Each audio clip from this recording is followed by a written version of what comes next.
right? Yes, yes, yes. Welcome to Imagine Me TV, real life, real talk, real issues. Sometimes I switch those words around. This is a show that is empowering, encouraging, and we joke on the show. We get serious. We give tips. We bring professionals on there. You just never know what to expect on the show. But what you can expect, it is going to be empowering. It's going to be fun. So I'm going to tell you a little bit about my guests tonight. But even while I'm doing that, you won't miss anything. I want you guys to go ahead and share this live. It's on Facebook right now, but it's on a whole other channels, and I will talk to you guys about that as well. But if you want to just invite someone, if they do not have Facebook, we're on YouTube. If they do not have YouTube and Facebook, they can go to linkyourbrandltd.com. We're also on LiveUR, Roku, Amazon Fire, and very soon we're going to have our videos on our channel in Antigua as well. And we also have imaginemetv.com. So that's going to be, hopefully next week, you'll be able to watch the show on this. So I want you to invite someone. If, it's Mother's Day, everybody, I think, already have the dinner and just around the house chilling. So just come out and chill with myself and my daughter. So today I'm going to just be talking to my daughter. We're just going to have, this is going to be it's not impromptu because we did plan it. It's a wing it conversation because I cannot find any of my questions. Normally I got my questions in advance and I just can't find it. So we are just going to be talking to you and we're actually live. So everything that you hear will be live and direct. So my daughter, she's known as Peathefeary. She is a very awesome, talented young girl. And no, she's not a young girl. She's a young woman, but why am I nervous? But anyway, I just want you guys to go ahead and invite everyone and come back on. We're going to put on a quick commercial break and put on a video. And once we come back, my daughter will be sitting and we'll be speaking to her. So go ahead and invite, and we will be right back.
We were just here talking.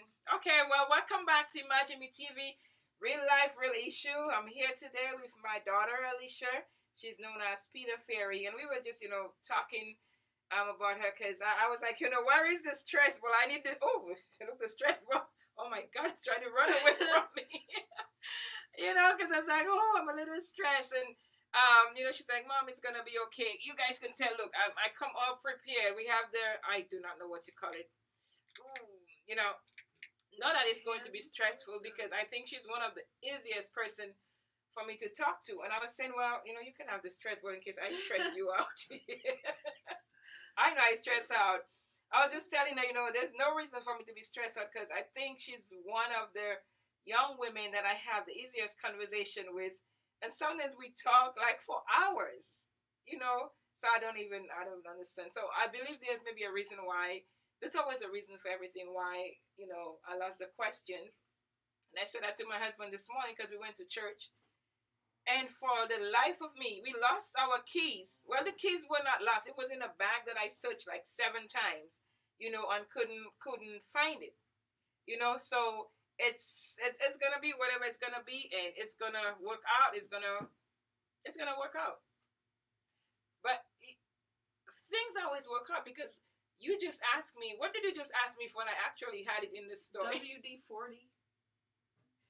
Because Elias is out there fixing his car, and he asked for WD-40, and for some reason you have WD-40.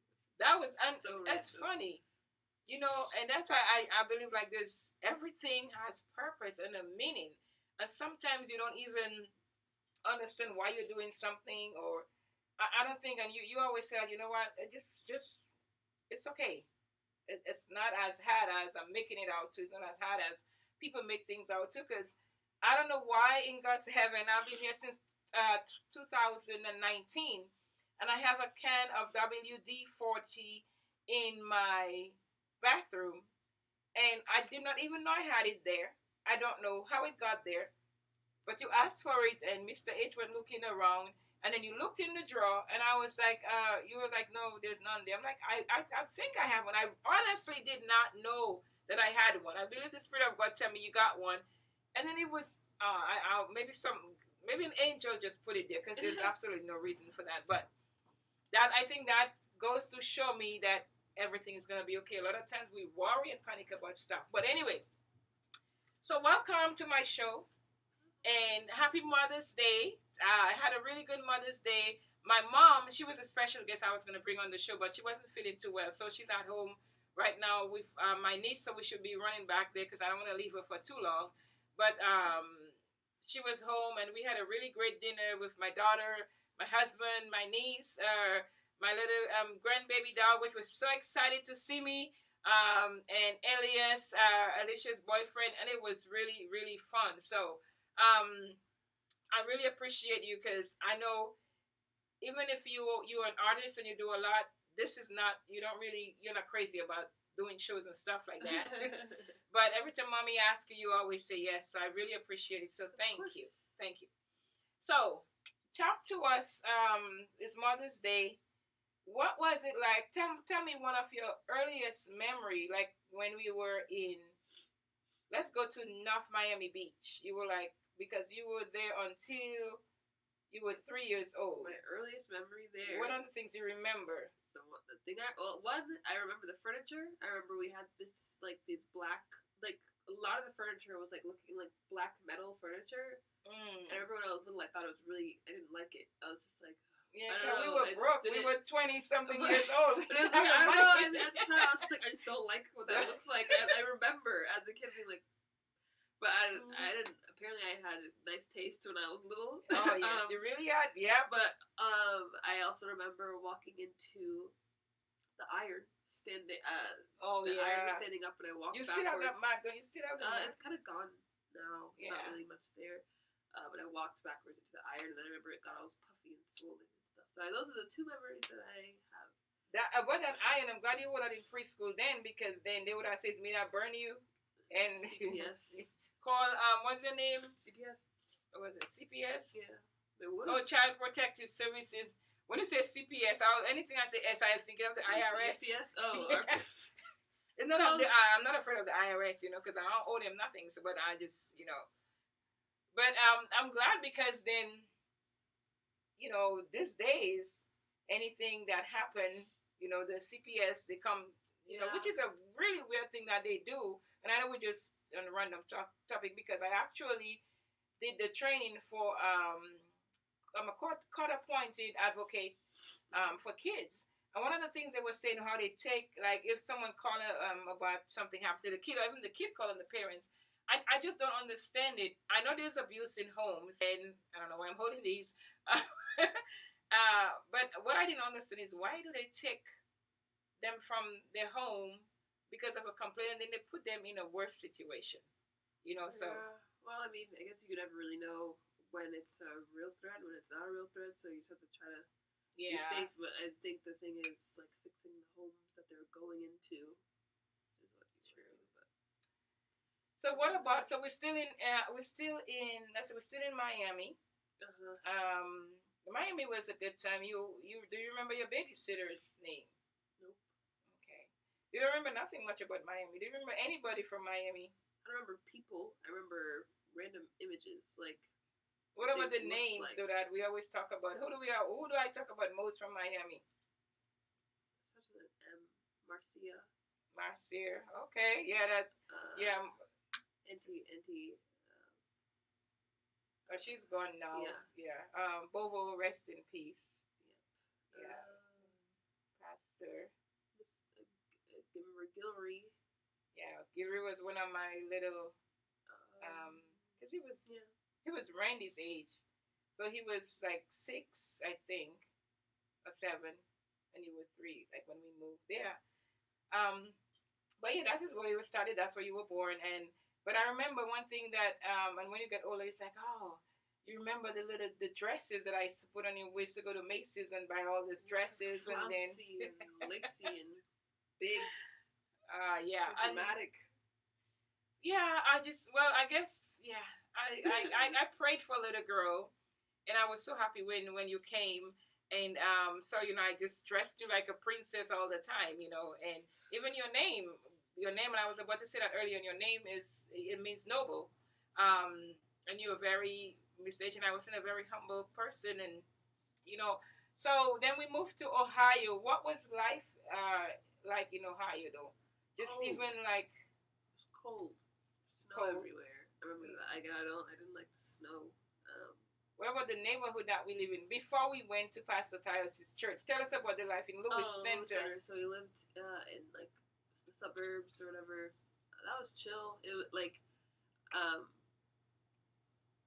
didn't really remember. It was very suburban. Like we lived in the suburbs. There's not much going on. What about the culture and the racism? Did you know? Racism is a strong word. It was just uncomfortable because there's white people everywhere, and like I was just like, I don't know, I don't understand you. You understand me, and there's like 2 of me around, maybe 3, and there's hundreds of you everywhere. So what I did is I just found all the ethnic people. I made them my friends. Like, if there's someone who's Latina, I would be their friend. If there's someone Indian, I would be their friend. Oh, yeah, that's true. Everyone who was somewhat brownish, I was like, and preferably not American was like the thing that I would do. If there was some sort of ethnic culture, I'd be like, I understand you. We're gonna hang out. So like, any countries in Africa or ethnic people. That is, I didn't even realize that. Now that you saying that, I realized, wait, because Natasha, her parents were from Guyana. And then Anisa was it Puerto Rico? Cuba. And they had a few African friends and not too many. Okay. Yep, so I just find a bunch of ethnic people. But then all of them like you, the ones in our neighborhood, because remember, sleepovers, they come to the house. They were always in the yard. They love our food. Yeah. Yeah, so then that was pretty chill, but this is uncomfortable because it's like white people everywhere. One thing is the class difference. Like there's a race thing, like there's white people everywhere, but like it was a lot of the white people, not all of them, but a lot of them had way more money than we did. And you could tell, at least I could tell when I went to school, and it was like uncomfortable because I was like, you guys have all this stuff, and you just get whatever you want, and I don't get whatever I want, and people are like, oh yeah, I got my allowance today, and I'm like, allowance? You guys get an allowance? And I remember being very upset about not having money when I was little. Like, what about, because then I know, and it goes with not having with the money as well, but because when you go to school and then the kids will wear all this brand name stuff, and I know I explained to you guys, because even there's a certain time, it's not that we couldn't afford some of it, because then things have gotten better. But I did not want to make you guys, teach that to you that, hey, if something is brand name, it's better, or we're going to spend $300 for a pair of tennis shoes. And like, even when the games came out too, and Fabian and Randy wanted the game, they were like, what, $55, $60. And you guys would beat that game like in 2 days. And then we would go and try to sell back the game, and they want to give me $10 for the game. I'm like, that doesn't make any sense. I'm not buying you guys game because it's like a meme. How GameStop, you will buy a game for like $600 and you bring it back and they're like, you want $20? And then, yeah, and I used to watch. I was like, nope, I'm gonna take this game and I'm gonna make a pot holder with it or something, a coaster. But I am not giving you this thing I just paid $60 for, $80, $100. You want to give me $10 for what? It's like no, you know. So a lot of times that's what we do. It's like, you know, and even when we went out to eat or do stuff, we would be very careful how we, not how we spend money, but how we show you guys the value of things. Yeah. And I guess my child brain was just like, we don't have money. That's just how my child brain translated it. I'm like, I never get what I want. I remember like believing that. I'm like, I don't get what I want ever. That's like what I mean, I did sometimes, but of course I was a dramatic child, so I was like, I never get what I want. Yeah, and you were dramatic. Your room, I had to change it like every 6 months. I think within a couple years we went through, and it was not just where she wanted me to change her room and change the pillows, and the colors were so drastic. Because one time we went from black and white with a touch of fuchsia pink, and that lasted for 6 months. So imagine trying to get rid of a black wall and a pink wall. Then we went from a green and yellow. Then we had Barbie. And then Barbie was when I was younger, and that's when I was into I think when we Barbie. started with Barbie, and then the colors started changing, I was like, whoa. And your brothers, they were just like, whatever, we have our brown and blue and whatever, and we're good. And then, you know, but it was a good life, you know, in Lewis Center. And you know, I remember all of that came, you know, crashing down when the market or whatever crashed and burned anyway. And it was already a struggle. So we moved. We were living in this beautiful house, this beautiful neighborhood, and then we had to, all of us, something happened there. Let you guys know, hey, you know what? We gotta, you know, sell the house, and which we put it on, and didn't happen. So how did that make you feel though, when we had to, you don't remember when we had to leave that life and then move to a 2-bedroom? I think I was just happy because I was going to go to school with Danielle. Okay. That's all I was thinking about. Yeah, I remember like, you with Danielle. That's it. You guys wanted, because I once we started going to Pastor Tyus's church, and that was a difference, because then we were in Lewis Center where everything that was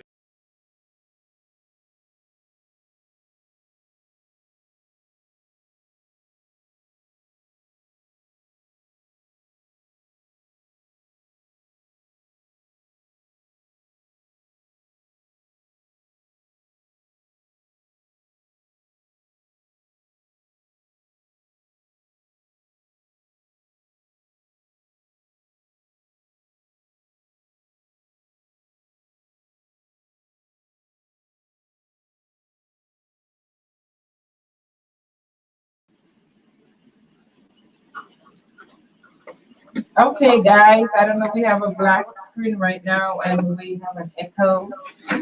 Not sure what's going on. Is the wrong one? Okay, we're gonna go into a commercial break, and we'll be right back.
what you get with live TV.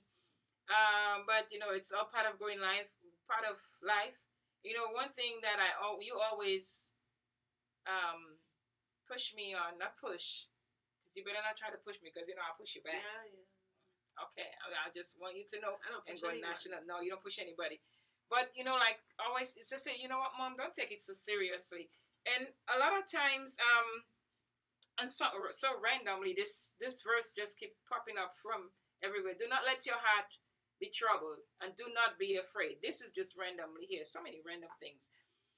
But you know, one of the things that I like about you, that even anything that I try to stress about, you'll be like, you know what, mom, it's not that serious. And it really is true, because that's what I mean. I teach it to people, but you know, even you teach it yourself. Sometimes you need empowering too. And I thank God for you and Mr. Hadley, that I always throw a bounce things on you guys, you know.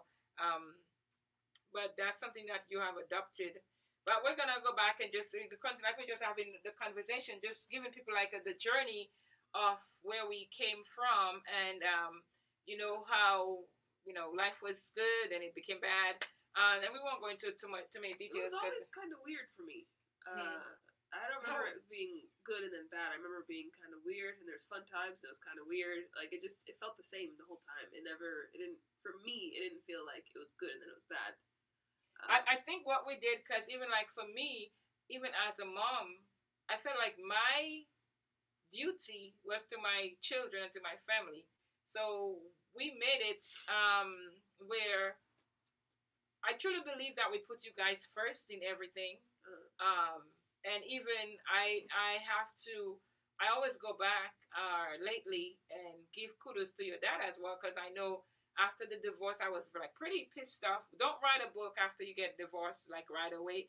Don't do much because you're really mad and you can do a lot of stuff that later on you'll be like, you know what, when you come to your senses of when you really even understand that, hey, this is life, you know, you realize, you know what, I was, you know, too quick to judge. So, but I have said, you know, I'm sorry for all the crazy stuff I said about you. But, well, today we're friends. We're friends, and, you know, I so. remember I was happy when you guys got divorced. Yeah, you were happy when we got Yes, divorced? I was Tell like, us about finally. that. A child being happy. Well, I guess you were not the happy, but you were happy because of the. Yeah, I was upset that you were upset. That's what hurt me. And Yeah. the fact that you guys kept doing bickery fussing a stuff. lot. But you guys would literally argue every single day. And it was, as a kid, I was just like, this is so annoying. And I just want you guys to stop talking to each other. That's literally like how, because like a child's mind is like, you guys just don't have to talk to each other. Like, if you don't like each other, just don't talk. And that's how my like kid brain saw it. And so finally, when you guys separated ways, I was like, finally, we're not going to be talking to each other anymore. It's such a relief. Yeah, and you know, I said that before, because I used to, I told you guys, and I guess you kept, well, all the three of you really kept stuff that you knew and not let us know, because a lot of times when I was hurting, I wanted to make sure that you guys didn't even know that I was hurting. And one thing I thought I was keeping from you guys, and you was like, Mom, I knew. I used to, whenever I was upset, what did I do when I was upset? You remember? I go in the shower and cry. Exactly. So I used to go in the shower and turn the water on. Why is my husband on the blanket? Is it cold? I wish I could switch the camera. It's under this beautiful blanket over there, because I think I have it like 60 degrees in here.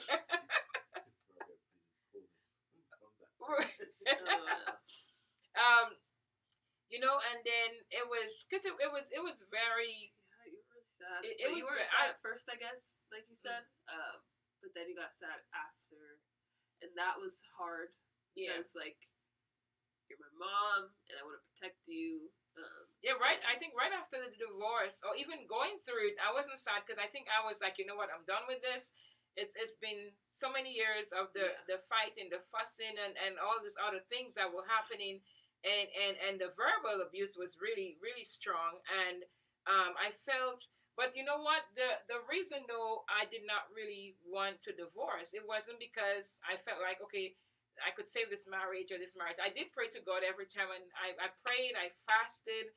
I mean, I did everything right by your dad that I could, but it didn't matter. But I did not want to get divorced because of my family's belief. Because I felt like I would be shorn, and I was shorn. I felt everything I felt did happen. So I would just stay in it, and even if I was miserable and sad, and I cried all the time. You guys go to school, I would cry. It's just like it was really sad. But I remember, pastor that came that I respected very much, and he came into the store because that was one of the things I think really helped me because I was like, okay, every time when I opened the store, I became a fashion designer, and your dad did not want me to do that. He wanted me to be a nurse, and I remember sleeping in that store in that area by myself. I was really really afraid because everybody know I'm a coward. I'm a chicken. I don't like darkness. But that time I was just so determined, like I'm not going back home. And I slept in there. But even talking to the pastor because I had felt it was such a religious stronghold on my life. And he said, you know what, Arthlene, either way you go, I'll support you because I've counseled the two of you and I've seen you put everything into it. So and that was when I felt a little relieved. But I still was like, no, you know what? I can't get divorced. I just gonna have to stay in. And then I just kind of pray, and then God gave me the release. I remember we were coming from New Jersey, and right with we were by uncle and auntie, and even uncle and auntie. I talked to him that and said, I don't understand because you guys look like such a wonderful. We look like the perfect, best family. People could not believe when we get divorced. That's to show you when you see people's life, don't envy it because you have no clue what's going on behind closed doors or how tough it is. Love the life that you're in. Don't envy anybody else's life. And I remember driving. We also have to be careful of what we speak because we were driving back, and I say, you know what? If this man, because while he was my aunt, he was like, "Oh, I want to divorce, and I can't wait to divorce you." Um, and we got him. I said, if this man ever asks me for a divorce again, I'm just gonna give him the divorce. And lo and behold, he asked. He said, I want a divorce. I said, you know what? Yep, you'll get a divorce. And it's almost like he said it, and I had a one-track mind after that. My mind could not. I didn't tell anybody because I did not want people to say don't do it and do it because that had happened before. Yeah. And it's almost like I focused on that, and that divorce came through so quickly that by the time people heard we were divorced, they thought we were getting divorced. It literally took like 2 months, and then after that, all through that time it was good and stuff, but it really got really bad after that. But I was hurting for myself, but I was really hurting for you kids because we ended up being the two of us, and Randy was on his own and not having the things that we used to have. Remember when we had no place? Twice that happened to us. We had no place to live when we lived at Miss Sheila. You remember that? Yeah, but it was fine because like we were together. Yeah, we were together and we were safe, and Miss Sheila's house was nice. Yeah. And like for me, I wasn't concerned. Fabian was a kid. Fabian was just like just running around. I don't think he cared. I didn't care. I'm like, as long as you guys were safe and you were okay, I'm chilling. Like, and Miss Sheila and her husband were so sweet and so kind. They were very loving towards us, and I'm like, I'm okay. God really put really good people down. But again, see, like even like a lot of times I look at stuff that people say that when kids turn out bad, and I don't want to use bad, but things happen, they put it on, they went through a divorce and stuff like that. And to me, I don't always just say it's because the parents are divorced because, and it could be two ways too, because even as parents do, when we get divorced, we have to try not to throw the kids in the middle. After I got divorced, for me, my main concern was making sure my children were okay, making sure whatever I did. And it was rough because then your dad would drop Fabian or he would text me and crazy stuff. Yeah. And there's some crazy woman. We did end up in the middle. Some crazy woman called me one time. Yeah. Was it, well, maybe not Fabian, but me in particular. I don't know if I'm Fabian and Randy, but somehow I was you and Dad's like go-between all the time. And it was so annoying. I was like, why can't you guys just talk to each other? I'm like, still now, even sometimes I remember last time we went on vacation and you were like, can you ask Dad this? And then Dad was like, can you talk to Mom about it? I'm like, no, I'm not doing that ever again in my life. I'm so sorry. I'm never going to be the in-between for you two ever again. Like, I'm not doing that because that was so... So don't ask your children to be in-betweens, guys. They don't like it. Nope. That was probably, like, the most frustrating thing about the divorce was, like, having to be like, this person wants this person said this, and then this, like, the yeah, it was... Oof. And then, of course, the fact that you were sad and upset.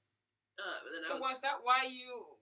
because I know I was really starting upset, and you were very close to me, and then but you were not close to your dad.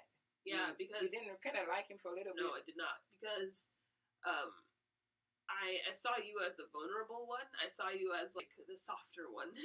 And I was just like, oh, he's just so mean, and like, and I'm like, and she's so soft, like, and that's not fair. And it bothered me how much you were hurting, and I'm like, he seems to be the source of your hurt, and so I can't like someone who is hurting this person that I want to protect. And that made it like really hard for me, and I feel like I wouldn't have disliked Dad as much if I wasn't the in between for you two. I think I knew too much, honestly, and maybe didn't know enough also, because now that I know Dad, I see that like it wasn't really about Dad being mean. I think it was about you guys being incompatible, like, because just your personalities they rub up against each other the wrong way. Because Dad has a very strong personality, and you have a very strong personality. It's a good thing you said that though about being incompatible. So do you think, because I think a lot of times when people start dating, and they sometimes realize that, things may not work. Yeah. But they keep going. They keep pushing it and saying, you know what, I can fix it and stuff like that. Yeah. So what do you say to that though? Don't do that. Why do people? I don't understand why people do it. I think it's because, for me personally, with the relationship, so I've been in one serious relationship, and then I talked to other people, and then like I had another one that felt serious-ish, but it wasn't a real relationship. But in the two ones where I was feeling a bit more intensely, it was a lot about me trying to prove my worth to somebody. I deserve for you to like me, so I'm going to have to prove to you that I am the right type of partner for you, and it feels like very unnatural. It feels like I'm trying to contort myself to like fit into someone's life. Yeah. And so I refuse to do that. And like with Elias, I remember I told him immediately, I'm like, hey, this is who I am. I'm not going to change anything at all. I'm like, I'm not compromising anything. And he was just like, okay, all right. But Elias's personality, like my partner, my boyfriend, he has a very flexible personality. That's just who he is. He's just very like, and it just happens to go with my personality really well. But I think it's about like, what are you willing to? Are you willing to be yourself with somebody? If you're not willing to be like your fullest self, leave them alone, because there's too much work. It's just too much. That's a good point that you made, because if you know that the person, there's differences, and you personally think, you know what, they don't have to tell me to change or whatever, I can deal with it. That is one thing. Then when they say, well, I don't like this about you, I don't like that, and then you have to constantly, and I think even from the beginning, if your dad and I too, because I love red. Yeah. I had so many red things, and when your dad and I started dating and stuff, he hated red. He didn't want to see me in red, and I'm like, and I stopped wearing red. I didn't wear red for years, because he didn't like it. It was, I think it's after the divorce I started, and if you go back and watch my picture, you wouldn't see much red there. Then there were other things that he didn't like, and I would, humble myself. And I think a lot of it too came from the way my faith as well. So my faith had a lot to do with some of the decisions that I made.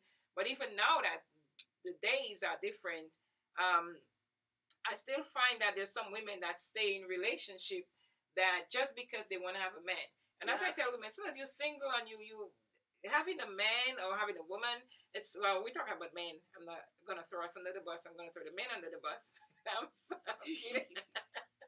But it's not this huge prize. That's what I feel like a lot of people act like. Like, being in a relationship is like, this means you're worthy of something. Like this is a big deal to be in a relationship, and it's like, it's really not that, like, it's not.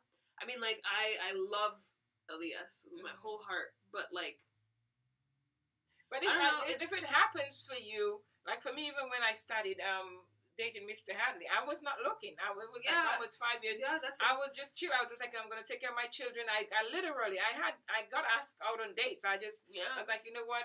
I think when I started dating Elias, I was very concerned about my health more than anything else. I'm like, I'm just trying to make sure I don't die. Like, I'm like, I don't really care. I'm like, I'm just dating for fun, whatever. This is not like, and I feel like a lot of people put a lot of their value in whether or not they're in a relationship, Yeah. or if they're whether or not they're married. And I feel like that is where it gets kind of rough, is when people put their value in how much they're loved by someone else. Like, that's like, oh, okay, if this person can love me, that means I'm worthy of love. And it's like, well, if you try to rely on someone else to tell you that you're worthy of love, it's not going to be a very fun time. Cool. Yeah, so it's just again, love the life you in. You know, if you don't have to go looking for someone. If you wait, God is just going to send you that person. We're gonna let me take one more point. We'll take a quick break. Tell us, well, I'll ask you the question, and we'll go into a break, and then when we come back, I just want you to talk about as mother and daughter. Talk about how me being your mother. What are some of their values? Some of the things that I taught you that is helping you today as a young woman, and we're going to go into a commercial break, and we'll be right back.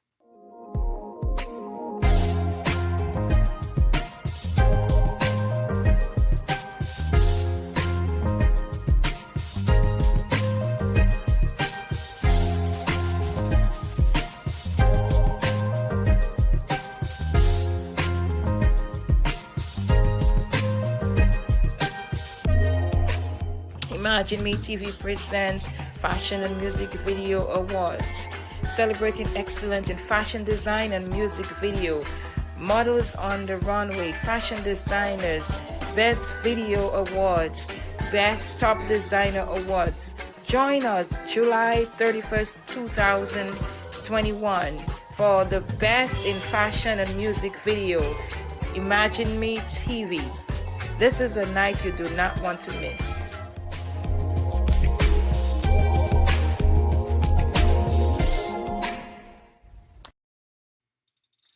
Okay, and we're back. This is Imagine Me TV, real life, real talk, real issues, and I'm here with my daughter. I got issues. We all do. Oh, that's the thing. We all got issues. Some people just hide it well. Some people just pretend that they don't have the issues.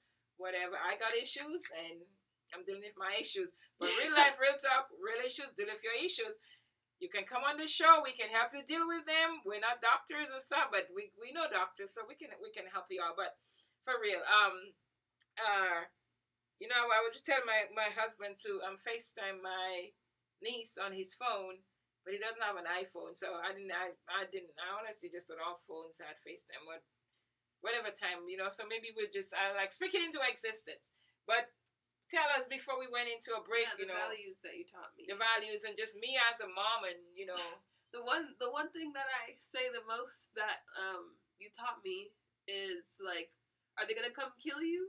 Anytime I think too much about whether or not someone is like upset at me, or they don't like me, or they don't like something that I've said, I always think back to you being like, but are they gonna kill you? Like, if they're gonna come do anything to you? No, then so. And so I remember you instilling me. I remember for a long time I wasn't scared of anybody but you. And I had another friend that I made friends with who kind of has very similar, very protective energy over me, and we're not really that close anymore. But like you and her, for the longest time, were the only people I was kind of scared of. I was not scared of anybody else. And so that helps me a lot now that I have like more eyes on me and people have opinions and they want to say stuff.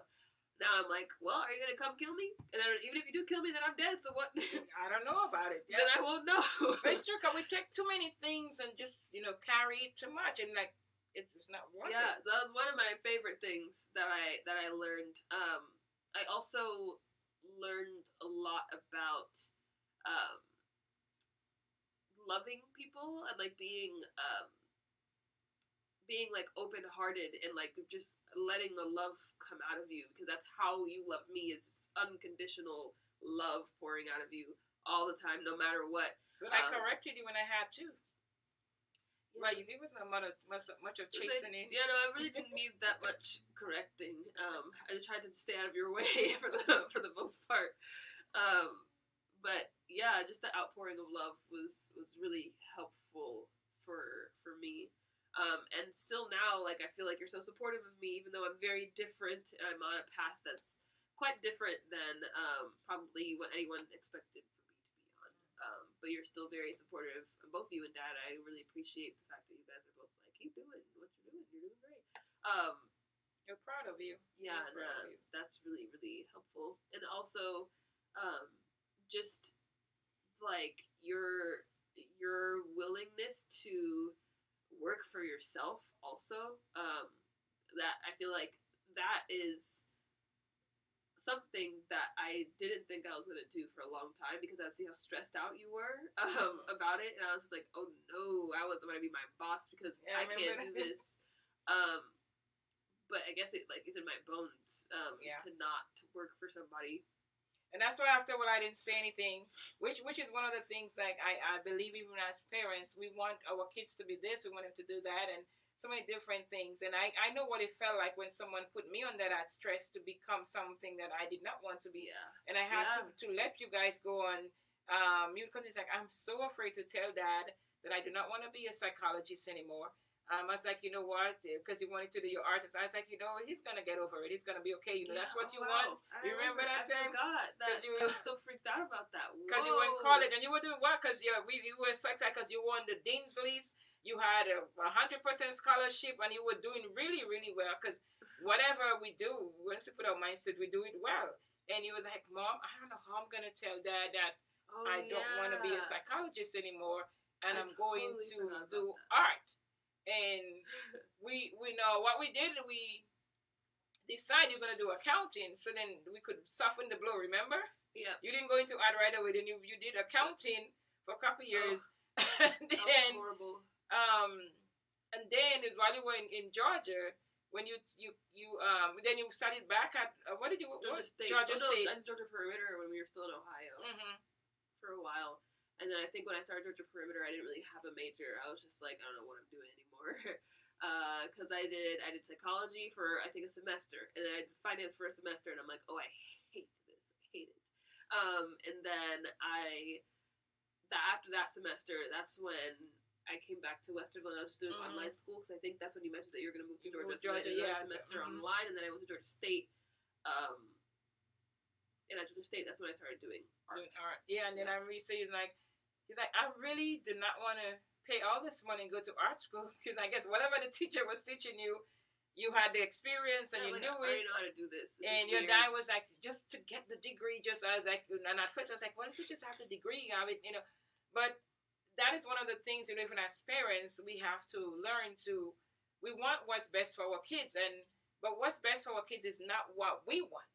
It's what they want as well. We can lead them. Because I think a lot of times I've had quite a few friends that have gone to college, they have master's degree and stuff that they hate it, on this, I just let you guys become what you want to be with the guidance that, okay, well, yeah, I didn't just say, well, hey, you don't have to go to college or you just don't do anything or whatever, but there's still guidance. Say, well, if you go this way, if you go to college, this is what you might get this. But if that's what you want to do, either way, I'll support your dream, because I did not want it where you guys felt like you had to go to school and you hated it and you still just go together just to please me. Yeah. It wasn't about me. And I think a lot of times parents do that. And they're like, oh, I just want my kid to get an education. I'm not against education. Yeah. I just want my kid to do this and that. No, we have to give them the guidelines, give them the tools, and put yourself in their shoes. That did you like it when it happened to you? Did you... just if you can go back, because I think so many people do not get the chance to live their dreams because they do what someone else had expected of them, and they spend years, and now they're 50, 60, 70, and it's like, man, I could, and it's still not too late, because I feel like in the last 5 years, that's when I pretty much was even just starting to live the life that I want to live. And even sometimes I have to be really careful, because sometimes I try to, like, oh, what would this person think? And what would that person think? And I'm trying to get over that, because we give too much power to people, what they would think, and something they're in their little house not even thinking about us. Right, right, right. You know, something they do think about it, but then yeah, it's not my long. business what you think. Yeah. You know, so even as parents, I always say that God gave me these kids because I always wanted kids. It was my duty to raise them up right and raise them as, okay, you know what, these kids are going to be put out into the world. So I need to raise them where, as responsible adults. And also, I had to live a life of example before you guys. And sometimes, if I didn't want to do something or certain things, I change it just to make sure that when you guys watch me, that you see that I was living right. So, but I know what time is almost coming. We're gonna just fast forward to last year, and then a lot went on in your life, and you just kept on, you kept on going. But last year, was it last year? Yeah, 2020, because you moved in with us, which I kept trying to get you to come back, but you didn't like Fayetteville. I didn't like Fayetteville at first either. But eventually you came, and I was really glad, and it was a blessing as well, because soon after you came, Mr. H went to Barbados for his grandbaby was just born, and COVID was. They were talking about COVID, but it was nothing like. Yeah, we were both like, oh, COVID. We didn't even take. We literally. We were one of the culprits that didn't take it seriously, like in the beginning. Not we didn't take it seriously. We just like. So I went ahead. I mean, I still had my plans. I had plans from March, April, May. These are gigs I had up to September. All this full-fledged plans and fashion show and events and stuff like that. And then things started getting crazy. And then when it's all shut down, then Mr. H, was in Barbados. He was there for a week, but the day he got there, his uncle, which is like a father to him, died. So he's like, well, you know what, honey? I'm just going to wait for the funeral. And then as soon as it's over, I'm going to come up there Friday. Before he could do that, everywhere was shut down. Before we could do, and then he had a full-time job, and I'm doing the business. But then we also had the business here, and the health and wellness had started picking up, and then everything literally shut down. Whatever little bit of money I got from my income tax, well, my income, one of them, the state tax, we're like, okay, well, we got food and stuff like that, and everything shut down. And then it was just me and you, and then you had like what, $5 and change. Tell us, tell the story and walk us through it. Make it quick because you gotta go. So I had like not a lot of money, and one night I was just like, because I'm someone who believes in manifestation, and how my energy attracts what I need, and so I'm like, you know what? I'm just not gonna worry about this anymore. I don't care, because I'm like, I only have $5. What I have to lose, whatever. And I was just like, I'm just gonna be happy. I'm just gonna enjoy myself. And then I don't know if it was the day after or not that long after. I made this post about this offer that I do, these things called human design readings, which is kind of like an astrological thing. But posted about that, and then I got like 20 messages on Instagram about doing that. And you were charging like what, $17? Yeah, I was charging $17 in the beginning, and then I was like, okay, wow. No, I was doing paper ones. I was just writing them. Oh yeah. And I was like, okay, this is cool. And then I was like, I hate typing these. Like at some point, I'm like, this is so boring. I hate typing. So I need to figure out how to do it on video. So I started doing a video for $45. And then I just started changing my prices, and then I just kept being booked out for months. And then I went from making like maybe like I had like $5 in my account, and I wasn't really making anything monthly, to making like $5. Sometimes I have, now it's like regularly 4-figure months, and then I've had a couple 5-figure months the last couple months from my business. And now I'm like, oh, maybe I'll be able to like buy a house one day. Like I didn't think that was gonna be something I would do. Wow. And yeah, it's just. And that was just you, just having faith. You believe in yourself. You put the words out there, and then you just like, okay, this is what came to you. This is what I'm gonna do. You put it out there, and it happened. And then, but then the thing is that even as it grows, you keep stretching your faith. You keep pushing, and keep. Going more after it, and and even now, some of the times you would encourage me to and say, you know what, Mom, it's okay, because I remember when you had a bill that you had to pay, and it was a high amount, and then you had just gotten about the same amount of money, and I was like, why would you just pay off this bill when and like I had this fear of not having money, and he was like, you know what, mom, it's just money. It's just let's see what it is. It's just money. Uh, sorry, that was just a phone call that was coming through. Um, you want to Yeah. check on them, my sister? Uh, hey guys, this is the show, so that's what you guys may get this in there. So Yeah, but I was uh, just like, I don't know. I mean, it seems like I can get money, and so I'm just gonna pay the bill off because I need to pay the bill off, and then more money will come. And then more money came. The next day, I got like I probably got the same money that I paid for that bill. I got it back in like 3 days from yeah. like unexpected.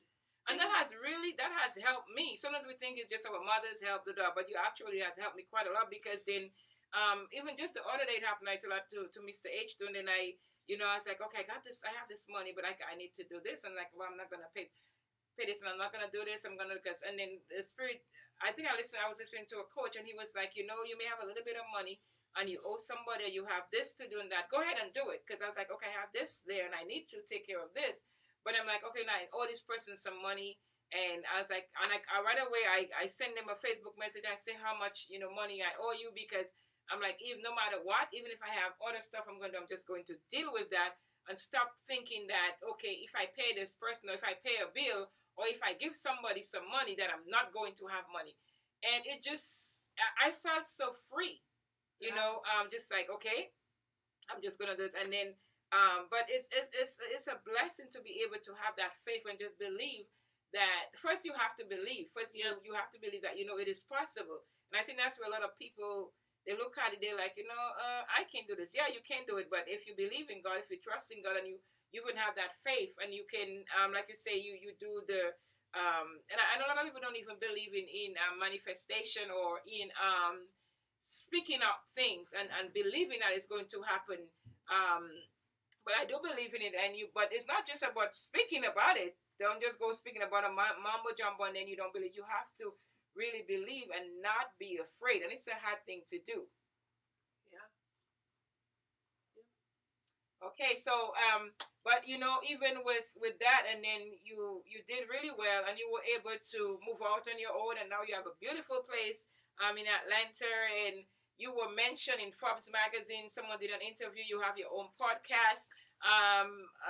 But you've done work with stuff with Sprite, and even prior to that, you used to work for Apple. That's when I remember you quit Apple and step out in faith to do your own business. I'm like, oh, that's a lot of money you live into, and it all worked out. So I'm really proud of you, as my daughter, and even as we continue, Mother's Day is almost over. I think I want to encourage mothers, but I will let you go first about maybe whether if you want to talk to a daughter, even like a daughter talking to a mother. Maybe there may be some mothers out there that don't have a relationship with their daughter, or not just daughter, with their kids and stuff like that. What When you look at me as a mother figure, what helped you to even the young woman that you are? And sometimes I know I could get on your nerves, but you were never disrespectful to me, even when I said something that you did not like, and that I felt really honored, that because I see other kids giving their mom so much back, and I'm like, what, my child, I would have slapped you in the mouth, which I didn't. I never slapped you in the mouth, but how would you maybe even speak to a young woman or a teen Yeah. about the relationship with your mom, or how they can make it easier, Well, or I'd say with like parents, they don't know as much. They don't know as much as you think they know. That's the thing. Like parents are just like tall versions of you. So then I realized I'm like, it's not like, because the thing is like children, they grow up and they think that their parents are these all-knowing beings, and their parents' judgments have to be correct because their parents know better than them. But then at some point, I was just like, I think you're just as confused as I am. Like, and when I realized that, I was like, oh, so like I can't really be hard on my parents because all of us are confused. Like, all humans on this planet are confused as to what to do with like our. There's no rule book, there's Exactly. no, and every family is different. Exactly, and so realizing that like your parents don't be so hard on them because they're still kids, kind of. Like, it's like there's still that like inner child or whatever, that like confused child is there. It hasn't gone away, just more time has passed. And I feel like not having these super high expectations of your parents. Like, do you have more of an expectation of your parent than you do of yourself? I feel like that is something that you want to keep in mind, because yeah, I think we put a lot of weight on our parents and expect them to like know so much, and always be right about things, and we're all just figuring it out. And I think even for as a young person and as a parent, we can guide our kids, but we have to give them the room to find themselves to be their own person, because a lot of times we try to do things the way our parents did it. And I know sometimes I try to do it, and there's a lot of value. There's a lot of value in what my mom, how she trained me and what she did. So I could use some of that, but I cannot use it the same way on you, because it was a we're different different generation, different state, different everything. Now. So me trying to do things the way my parents do, I can still take those lessons and try to modify it. And I can't do it the way my neighbor is doing it either. And I think it starts with the parents, we as mothers, not just about being our children's friend. Yeah, we want to be friendly with them, but being the one that not say, well, this is what I tell you to do, and you got to do it, but live. I think it's truly living an example. Yeah. Before your children. Yeah, that's something that I remember I really appreciated when I was younger, is that my mom was like an example of the things that she was saying. Like, she wasn't saying something and then not doing it. That's something that I really, because I don't like when people do that. It's very dishonest. I don't like dishonesty, and I don't like when people are weird and like wishy-washy and they lie and stuff, and my mom didn't do that. And so that was very helpful for me, because I'm like, these things you're telling me to do are things that you do. And so that means that you actually feel like there's value in it, which is helpful. And you know what, time has come and gone, and I know there's a lot of stuff that we can talk on, but I just wanted to come on there and encourage mothers or just parents, because I mean, I see a lot of stuff on TV, especially now with the Black families, and I see a lot of times people start blaming the parents, and sometimes too I look at it too and I'm like, okay, you know, is it? I'm sorry. Sorry, I'm a little distracted. Let me see. Maybe someone is calling on the line. Let's see if it's a live phone call.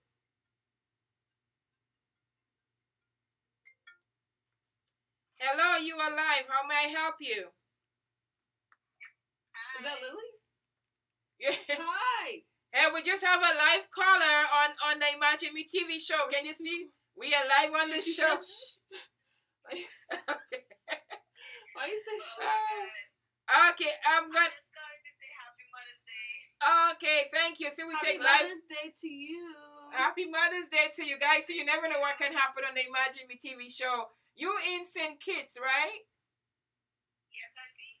Okay. How old is the baby now? 3. 3, okay. Wow. That's my niece right now, guys, and we're actually doing the shows. I'm not sure if you can pick it up in St. Kitts. And we're talking about mothers and young mothers, encouraging mothers. And there you are, giving us an international call. We really appreciate it. Happy Mother's Day to you, too. Thank you, Auntie. Same to you. Okay, and say hi to your sister, too. Love you. Okay, love you, too. Okay, take care. God bless you. Same to you. Okay, bye-bye. She's so cute. Yeah, she's cute. And she's like, same to you, Auntie. You know, it's pretty much like, I think our whole family, and again, it takes a village to raise a family as well. You know, one thing that I taught my kids and parents, that's one thing that I taught my children to respect their aunts, respect their cousins, respect everybody. They didn't have to be older than you or younger than you.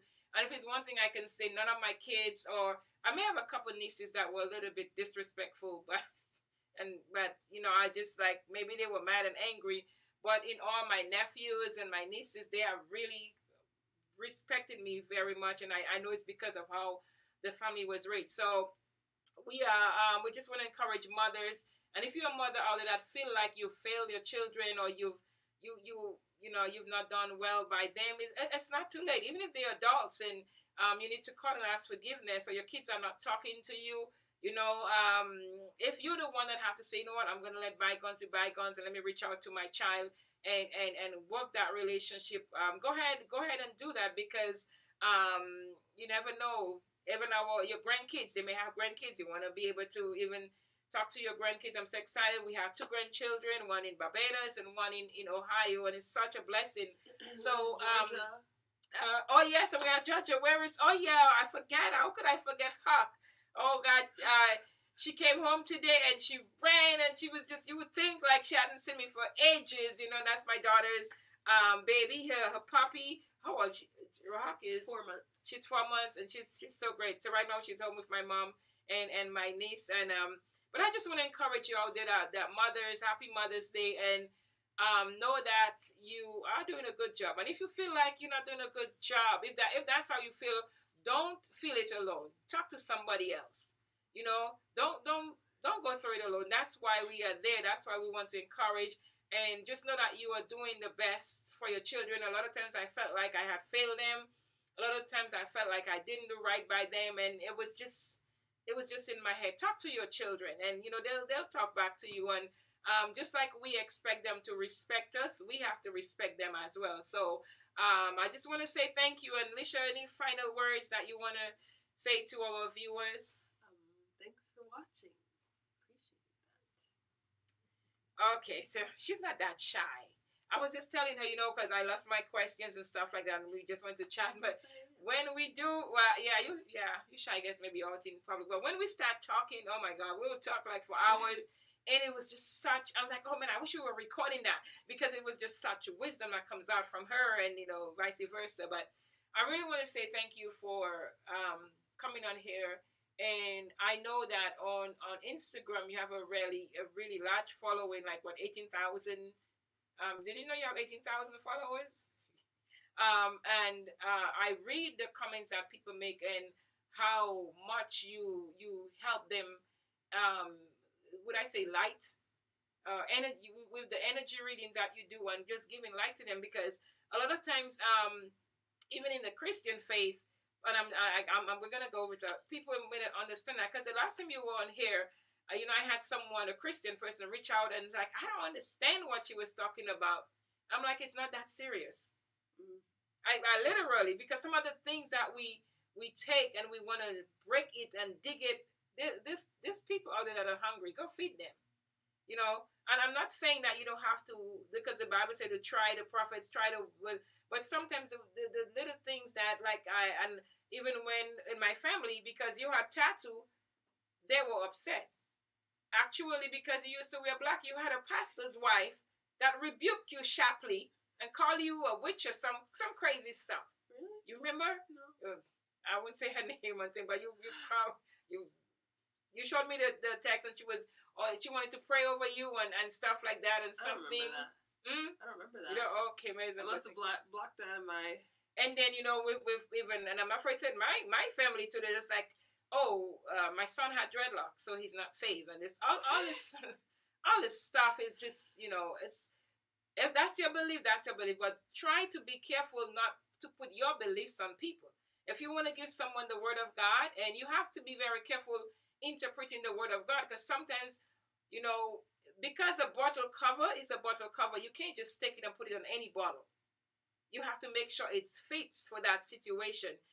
So. But when I read the thousands, hundreds, and of the comments that people put of how much you're helping them, it's a blessing. So I'm really proud of you and the work that you're doing, and even at your age, having a successful business, and not being afraid to step out in faith, and not being afraid, because even when you speak to people, it's words of wisdom, and that's not the words that's coming from you. And I know, again, people look at it differently, But I know when you started, you were filled with the Holy Spirit when you were about 6 years old, and you were ministering in tongues and stuff like that. And one thing that I knew that you had was the gift of prophecy, and then the spirit of discernment, and the spirit of discernment was 100% true. Because every time you'd be like, "Mom, don't trust this person. Mom, don't do business with this person. Mom, no, I don't." And every time I did not listen, whew, it was crazy, people. But anyway, so I just want to encourage us that let us, especially with the next generation, the millennium, the generation, some X and Z and Y, wherever they fall into, we may not understand some of the culture, some of the things that they do and how they do it, but let us take the time to listen to them. Let us hear their heart. And I'm speaking to maybe those of us in the Christian faith. Um, if the Bible said to draw all men unto you, if we want to draw people unto us, let's listen to them. Let's meet them where they are and try to embrace them. And if because I think when you don't condemn someone or criticize them, it's much you can more have a conversation with them, and they can say, you know what, maybe you're right, or maybe you're not right. Either way, you know that you have given them something of value, and you have spoken to them the way that they understand it, rather than condemning. Oh, you do this and you're not this, or oh, this is what she does. What this, So uh, that's my 2 cents. Oh, 50 cents. So, but anyway, once again, I just want to say thank you. And this is Imagine Me TV. I am your host, Arthlene Lawrence, and we are live every Sunday night at 8 p.m. And as you guys can see, lots of things can happen on there. The phone ring off the hook and stuff like that. So, but I just want to say thank you. Thank you for taking the time and listening to us and watching the video afterwards. We're always looking for special guests. If you have a story to share, if you have something a challenge that you have been through, or if you want to sing like my son-in-law over there, come on and sing for us. just let us know. We would love to have you on the show, because the show is really growing. And even as I read, I think in the Forbes magazine, the magazine that you're in, it talk about that in television is really right now is going to the net, is the web. That's where it's going into. So we're pretty much right on target. So you want to share your story, you want to put your company, advertise your company, just give us a call. And I just want to say have a really great week. God bless you, and thank you for watching.